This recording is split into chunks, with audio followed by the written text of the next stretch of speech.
আমি স্বীকারোক্তি দিইনি। এখন পরে তারা কেন দিয়েছে বা কি জন্য দিয়েছে এটা আচ্ছা, আপনার ব্যাপারে তো আমার এই ছেলের সংবাদটা পাওয়ার পরে হয়তো অনেকে আমার ছেলেকে বা আমার প্রতি অনেকে ধিক্কার বা নিন্দা জ্ঞাপন করে কথা বলেছে। তার অনেকেই এর পরবর্তীতে আমাদের এই পরের নিউজ আসার পর অনেকেই আমার কাছে ক্ষমা চেয়েছে।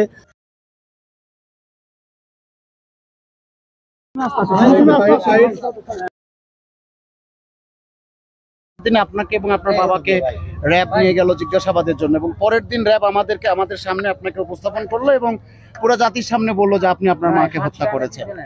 এবং এরপর থেকে কিন্তু সারা দেশের মানুষ, সারা বিশ্বের মানুষ বিষয়টা নিয়ে আলোচনা সমালোচনা করেছে। তার 3 দিনের মাথায় আমরা জানলাম যে পুলিশ আমাদেরকে জানালো যে প্রকৃত হত্যাকারী আসলে যে 3 জন, তাদের 3 জনকে তারা শনাক্ত করেছে, তারা স্বীকারোক্তিমূলক জবানবন্দি দিয়েছে। কিন্তু মাঝখান থেকে আপনাকে আপনার মায়ের হত্যার দায় দিল এবং 15 দিন আপনি আপনার পরিবারের এরকম একটা বিপর্যয়ের সময় আপনাকে কারাগারে থাকতে হলো। আপনি এখন আসলে কি চান বা আপনার কাছে কি মনে হয় যে এই যে অন্যায়টা হলো আপনার সাথে, এটা নিয়ে আপনার আসলে কি বলার আছে? ছোট্ট করে একটু বলবেন।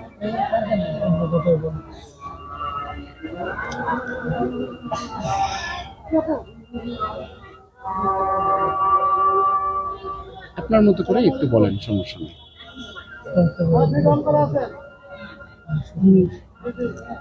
আল্লাহ পাকের শুকরিয়া যে আমাকে নির্দোষভাবে প্রমাণ করা হয়েছে এবং আমি যে নির্দোষ এটা সবার কাছে উন্মোচিত হয়েছে।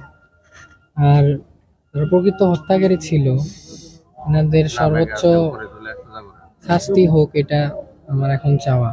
সেটা অন্য এরকম বিষয়ে আমার কোনো আর চাওয়া পাওয়া নেই। আপনার উপর যে জুলুম হলো এটার ব্যাপারে আপনি কি চান? উপরে যে জুলুমটা হয়েছে এখন হয়েছে ওই রকম ভাবে আমি কিছু বলতে পারতেছি না। ওই বিষয়ে আমার অভিভাবকদের কাছে আপনারা নিয়ে নেবেন।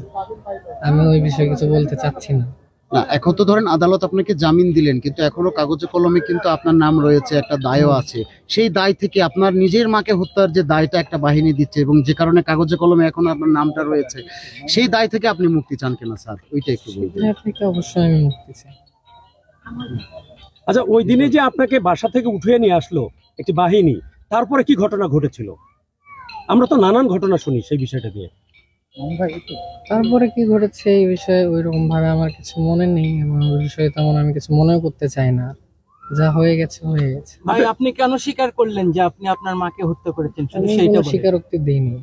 কোনো স্বীকারোক্তি দেননি। সাংবাদিকদের সামনে তো র্যাব এই কথা স্পষ্ট বলেছে যে আপনি স্বীকারোক্তি দিয়েছেন। আমি স্বীকারোক্তি দিইনি। এখন পরে তারা কেন দিয়েছে বা কি জন্য দিয়েছে এটা আচ্ছা, আপনার ব্যাপারে আরেকটা অভিযোগ যে আপনি এই যে প্রেম করেন এবং জুয়া খেলেন, এই জাতীয় যে অভিযোগ করেছে, এই বিষয়ে আপনি কি বলবেন? এগুলো মিথ্যা। এই কোনগুলোর সাথে আমি জড়িত না।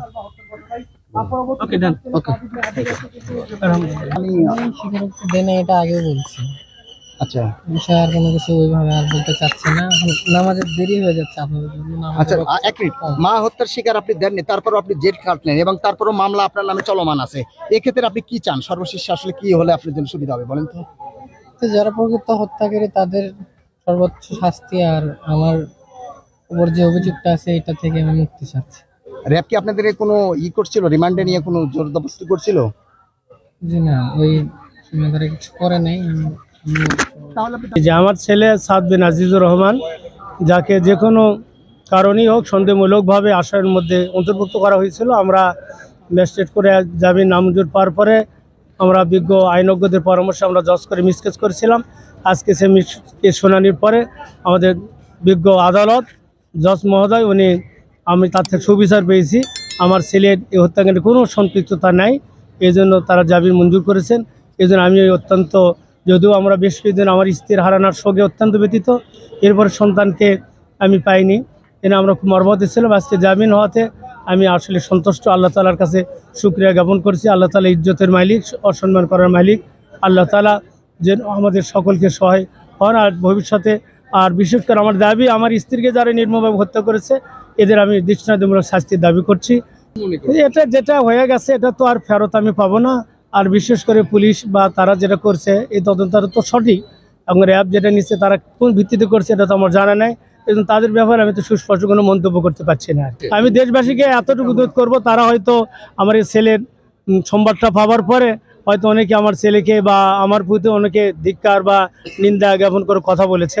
তার অনেকেই এর পরবর্তীতে আমাদের এই পরের নিউজ আসার পর অনেকেই আমার কাছে ক্ষমা চেয়েছে, মিডিয়ার মাধ্যমে অনেক তারা কথা বলেছে। তো যারা ভুল বোঝাবুঝিকরণ করেছে, আমি আমার পক্ষ থেকে তাদের বিরুদ্ধে অভিযোগ না, আমি তাদের মাফ করে দিলাম। তারা যেন আমার সন্তানের জন্য দোয়া করে যে আমি একজন আলিম, আমার সন্তান যেন আগামী দিন আলিম হয়ে আজকে ভাইরাল হয়ে গোটা বিশ্বে যেন পরিচিত হচ্ছে, উনি প্রকৃত আলিম হয়ে দিনের খেদমতকারী হিসেবে যেন আল্লাহ তাআলা গোটা বিশ্বে তাকে যেন আবার প্রচার করে, এটি আল্লাহ পাকের কাছে আমার নিবেদন। চাঞ্চল্যকর হত্যাকাণ্ডে র্যাব আসামি সাদ বিন আজিজুরকে সন্দেহমূলকভাবে তাকে গ্রেপ্তার করেছিল।